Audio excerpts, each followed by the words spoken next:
بسم اللہ الرحمن الرحیم الحمدللہ رب العالمین والصلاة والسلام علی اشرف الانبیاء والمرسلین اللہم صلی علی سیدنا و مولانا محمد معدن الجود والکرم وآلہ واصحابہ وابنہ الکریم وبارک وسلم۔ حضرات اہل اسلام، السلام علیکم ورحمۃ اللہ وبرکاتہ۔ آج ایک مرتبہ پھر اللہ رب العزت کی توفیق سے آپ حضرات کی خدمت میں حاضری کا شرف اللہ رب العزت نے عطا فرمایا۔ دعا کیجیے اللہ رب العزت اپنے فضل و کرم سے حضور کریم صلی اللہ علیہ وسلم کی ساری امت کو اور پوری انسانیت کو اس ابتلا سے جو کرونا وائرس کی صورت میں اس وقت درپیش ہے، اللہ نجات عطا فرمائے، اور نبی کریم صلی اللہ علیہ وسلم کی ساری امت پر اپنے رحمت، کرم اور فضل کے دروازوں کو اللہ کریم کشادہ فرمائے۔ جیسا کہ کل اللہ رب العزت کی توفیق سے ہم گفتگو کر رہے تھے، اسی گفتگو کے حوالے سے آج چند بڑی ضروری جو چیزیں ہیں وہ آپ حضرات کے ساتھ آپ کی خدمت میں پیش کرنی ہیں۔ کل ہماری گفتگو میں ایک بات جس کو ہم نے ڈسکس کیا تھا وہ یہ تھی کہ انسان کو یہ دیکھنا چاہیے کہ وہ کن لوگوں سے دین حاصل کر رہا ہے۔ کیا وہ جن سے دین کی تعلیمات حاصل کر رہا ہے وہ قابل اعتماد لوگ ہیں، وہ اتھینٹک لوگ ہیں، وہ اہل علم ہیں، ان کے عقائد درست ہیں؟ تو اس حوالے سے کچھ باتیں جو ہیں وہ میں آپ حضرات کی خدمت میں نے کل عرض کی تھیں، اور اسی تسلسل میں کچھ آج بھی آپ حضرات کی خدمت میں کچھ باتیں میں نے عرض کرنے کی سعادت حاصل کرنی ہے، اور میں امید کروں گا کہ آپ آج کی اس گفتگو کو توجہ کے ساتھ سماعت فرمائیں گے اور اس پر یقیناً آپ غور و فکر فرمائیں گے۔ احادیث مبارکہ کی جو 6 اتھینٹک بکس ہیں انہیں صحاح ستہ کہا جاتا ہے۔ قرآن حکیم کے بعد علم حدیث کی دنیا میں جس کتاب کو سب سے زیادہ مقبولیت حاصل ہے وہ امام بخاری رحمۃ اللہ علیہ کی صحیح البخاری ہے، اور اس کے بعد پھر اس کے ساتھ دوسرے نمبر پر جس کتاب کا ذکر آپ سنتے ہیں اور علماء بیان کرتے ہیں وہ صحیح مسلم شریف ہے، جو امام مسلم رحمۃ اللہ تعالی علیہ نے نبی کریم صلی اللہ علیہ وسلم کی جو احادیث کو جمع کیا ہے۔ تو جو مسلم شریف کا مقدمہ ہے حدیث کی کتاب کا، جو امام مسلم نے خود لکھا ہے، وہ انتہائی اہمیت کا حامل ہے۔ اس میں بہت اہم جو عنوانات ہیں، جو ٹاپکس ہیں، ان کو کور کیا گیا ہے، اور علماء یہ کہتے ہیں کہ جس شخص نے امام مسلم کا جو مسلم شریف کی کتاب کا مقدمہ ہے اس کو صحیح طریقے سے اس کو سمجھ لیا اور اس کو سمجھ آ گئی اور اس کی برکت اور فیض اگر اس نے حاصل کر لیا تو اس نے علم حدیث سے بہت بڑا فیضان اس نے حاصل کر لیا۔ اس میں ایک چیپٹر ہے اس حوالے سے، ایک باب ہے جس میں سند اور چین کی اہمیت پر امام مسلم نے گفتگو فرمائی ہے، اور اس میں وہ روایات لے کر آئے ہیں۔ میں اس حوالے سے چند باتیں آپ کی خدمت میں عرض کرنا چاہوں گا آج۔ یہ چوتھا باب ہے، وہ جو مقدمہ ہے امام مسلم کا، اس کا چوتھا باب ہے باب بیان ان الاسناد من الدین،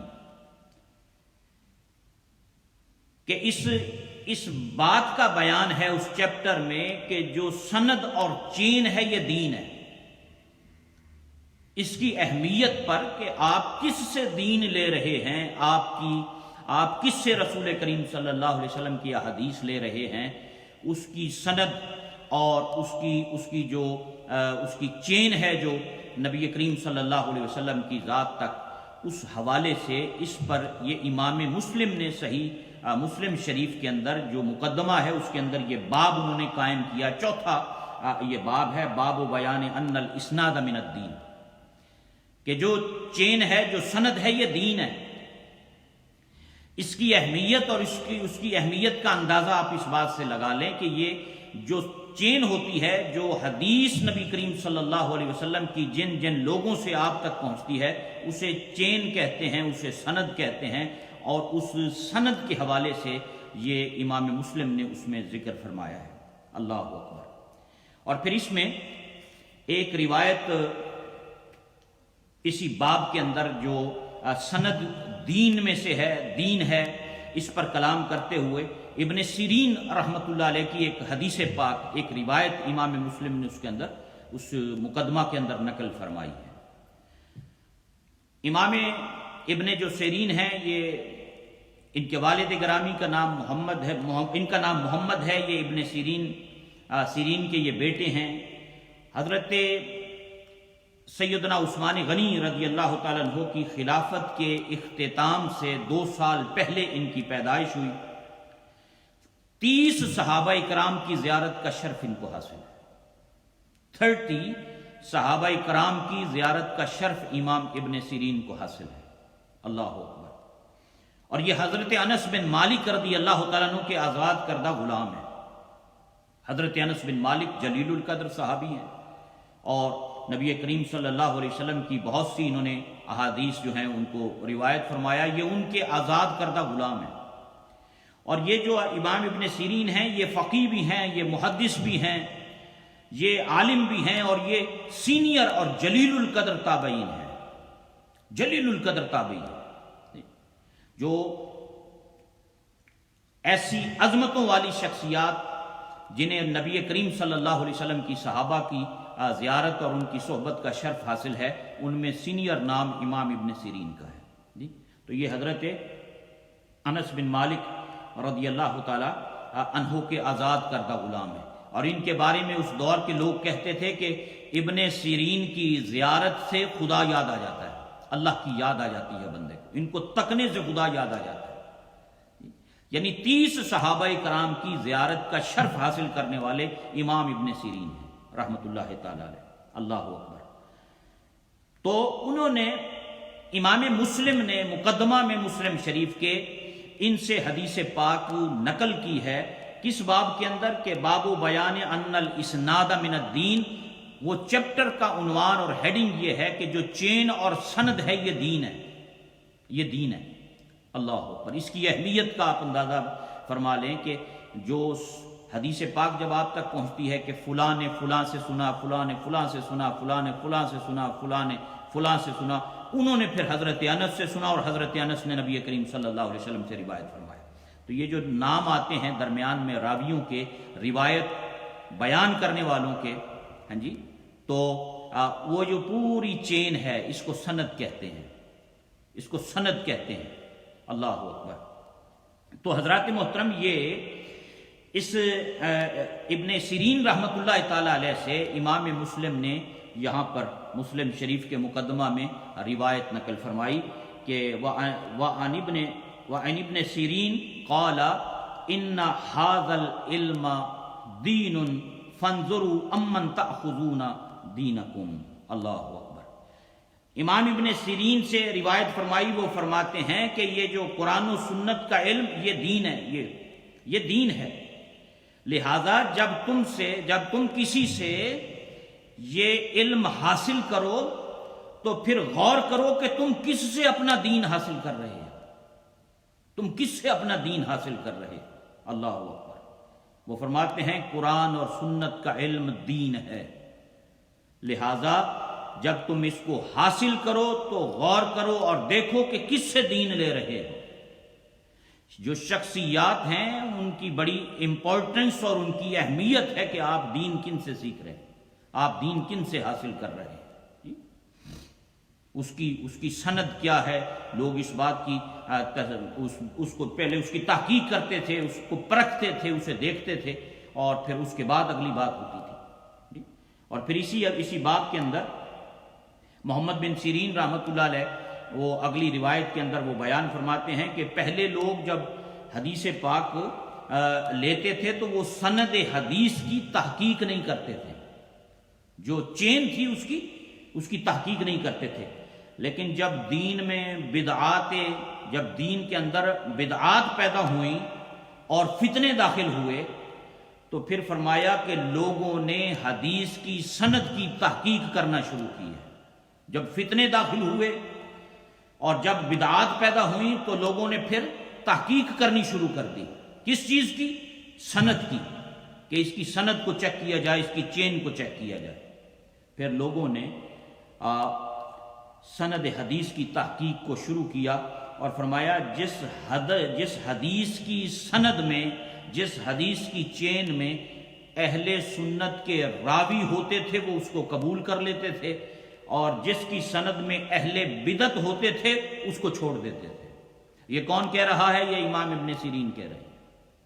یہ امام ابن سیرین کہہ رہے ہیں. کون ہیں؟ جلیل القدر تابعی ہیں، سینئر تابعی ہیں، جنہوں نے 30 صحابہ کرام کا زمانہ پایا ہے، ان سے علم حاصل کیا ہے، ان کی صحبت کا شرف ان کو نصیب ہے. وہ فرماتے ہیں کہ جب پہلے لوگ حدیث کی جو تحقیق تھی سند کی وہ نہیں کرتے تھے. کسی نے آ کر کہا کہ یہ نبی کریم علیہ السلام کا فرمان ہے، سر آنکھوں پر فوراً قبول کر لیتے تھے. کہا لیکن بعد میں پھر ایسے ہوا کہ فتنے پیدا ہو گئے، بدعات نئی چیزیں لوگوں نے داخل کرنا شروع کر دی. اس کے بعد لوگوں نے پھر حدیث کی سند کی تحقیق شروع کی. اس لیے شروع کی کہ اس کے اندر کسی نے کوئی ملاوٹ تو نہیں کر دی، کسی نے کوئی اپنی طرف سے بات تو نہیں بیان کر دی. تو وہ فرماتے ہیں کہ لوگوں نے تحقیق شروع کی، اور جب تحقیق شروع کی تو جو جملے یہاں پر اس روایت کے اندر امام مسلم نے مقدمہ کے اندر انہوں نے نقل فرمائے ہیں، فرمایا جس حدیث کی سند میں اہل سنت راوی ہوتے تھے ہم اسے لے لیتے تھے، اور جس میں اہل بدعت ہوتے تھے اس کو ہم چھوڑ دیتے تھے. یہ امام ابن سیرین رحمۃ اللہ تعالی علیہ فرما رہے ہیں. اللہ اکبر. تو اس پہلی جو میں نے حدیث پاک عرض کی تھی کہ قال ان ھذا العلم دین، یہ جو علم ہے نا کتاب و سنت کا، یہ دین ہے. قرآن و سنت کا علم دین ہے، یہ دین ہے. آپ فرماتے ہیں قال ان ھذا العلم دین فانظروا، تم یہ دیکھو، امن تاخذون دینکم، کہ کس سے اپنا دین لے رہے ہو، تم کس سے دین حاصل کر رہے ہو. اس بات کو دیکھو، اس کو پرکھو، یعنی ان کے نزدیک کتنی اہمیت ہے چین کی، سند کی، اس بات کی کہ کس سے دین حاصل کر رہے ہو تم. آج کل جیسا کہ کل میں عرض کر رہا تھا کہ اب تو گوگل مفتی ہیں، گوگل مفتی موجود ہے، بس اس پہ دیکھا، کسی کو کوئی پتہ نہیں کہ یہ صحیح ہے غلط ہے، کیا ہے کیا نہیں، اور کس قسم کے فتنے اور کتنی چیزیں آج لوگوں نے داخل کر دی، حتیٰ کہ حدیثوں کی جو سندیں ہیں ان کو چینج کر دیا، چینز بدل دی گئی. اور ایک جو صحیح حدیث تھی اس کی چین کو تبدیل کر کے اس کو ضعیف اور کمزور اور ویک کرنے کی کوششیں کی. کیا کچھ نہیں ہوا. اب عام آدمی، عام پبلک کا بندہ، اس کو تو ان چیزوں کا نہیں پتا، لیکن اس کی کس قدر اہمیت ہے. امام ابن سیرین رحمۃ اللہ تعالی علیہ کی نظر میں فرمایا قال ان ھذا العلم دین، یہ جو علم ہے نا قرآن و سنت کا، یہ دین ہے. فانظروا، یہ دیکھو، امن تاخذون دینکم، کہ کس سے اپنا دین لے رہے ہو تم. یہ روز روز نئے فتنے، نئی چیزیں. آج بھی یہ بھائی صغیر اس نے ویڈیو بھیجی کہ یہ دیکھیں یہ کیا کہہ رہا ہے فلاں بندہ، اور اس کے رد میں پھر علماء نے کیا کچھ کہا. بڑے نئے فتنے دین کے نام پر آئے دن پیدا ہو جاتے ہیں. تو یہ چیزیں ہیں. اس لیے دیکھنا چاہیے آپ کس سے دین حاصل کر رہے ہیں، کس سے دین سیکھ رہے ہیں، آپ کن کی باتوں کو فالو کر رہے ہیں، آپ کن کے پیچھے چل رہے ہیں. بندہ اکھاں بند کر کے نہ ٹر پوے جدھر مرضی، جڑا مرضی باں پھڑے نال ہی ٹر پو کہ یہ بھی ٹھیک ہے، یہ بھی ٹھیک ہے، یہ بھی ٹھیک ہے، یہ بھی ٹھیک ہے، بس ٹرے رہو نال. ایسا نہیں ہے. امام ابن سیرین جلیل القدر تابعی، سینئر تابعی، وہ فرماتے ہیں کہ دیکھو،